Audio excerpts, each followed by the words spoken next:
In recent developments, several institutions that were originally established by church had been officially designated as government-aided schools. This new designation represents a significant shift, reflecting strategic partnership between public funding and the church's long-standing educational mission. The aim behind this move is to ensure that the Catholic education system remains its distinct identity and values, even as it operates under the broader oversight of the government. Now, this collaboration sought to maintain the unique character of Catholic education, emphasizing both academic excellence and moral formation.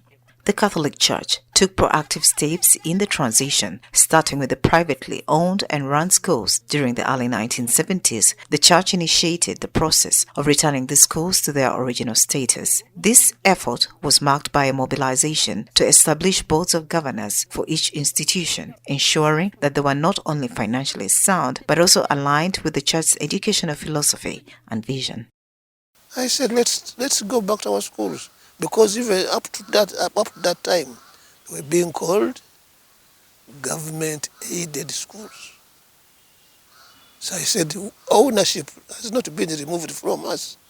So we went back and reorganized our schools, starting with those who were privately run, but they lacked organization.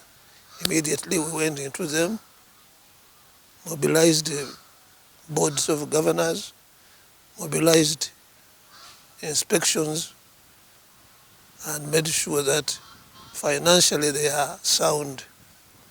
In a similar effort to that of the education institutions, hospitals established by the Church also underwent significant reorganization to align with government policies. During this period, it was necessary to mobilize these healthcare facilities under a structured medical department. Now, this initiative was aimed at ensuring that these hospitals could continue with their mission of providing quality healthcare while operating under the guidelines set by the government. As part of this process, boards were created for each hospital, allowing these institutions to select their own leadership. This approach enabled hospitals to retain their unique identity and adhere to their fundamental principles, even as they integrated into the national healthcare framework. By choosing leadership in accordance with both church values and the government policy, now these institutions were able to maintain a delicate balance, honoring their mission to serve the community with compassion and care while adhering to the national standards and regulations. This collaborative model demonstrates a commitment of delivering holistic healthcare services that cater to both the physical and spiritual needs of the patients. And I do remember, even our hospitals, we had to mobilize them under the medical department. The first two meetings I called for the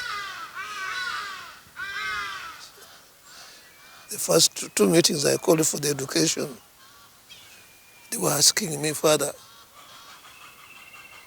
who are you? Did you study education? I said, I'm asked by the Archbishop of Kampala, who owns the schools now, who owns the medical hospitals, to reorganize them so that we can run them more effectively. So we created these boards for the medical. We called all the doctors running all these medical schools, medical institutions. And then we called for the education, again the same thing. Choose their own leadership so that I can ask them to discuss whatever the church wants to discuss in line with the government policy of having a hand in education, which it didn't have before.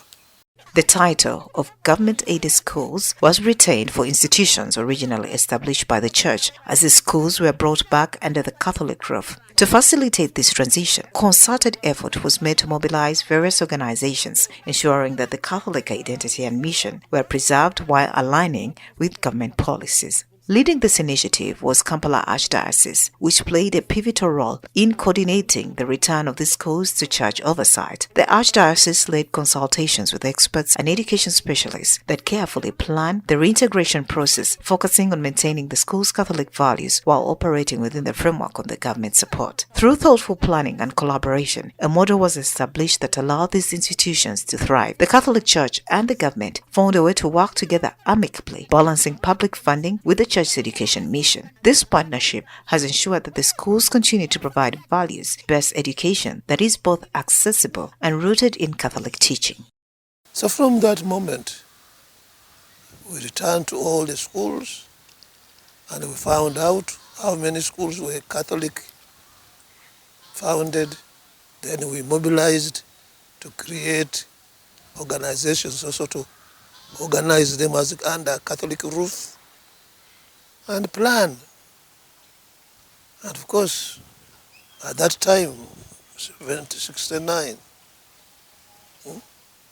Kampala Archdiocese was the leading diocese. I remember the synod which started in Abingo College of the late the religious as well as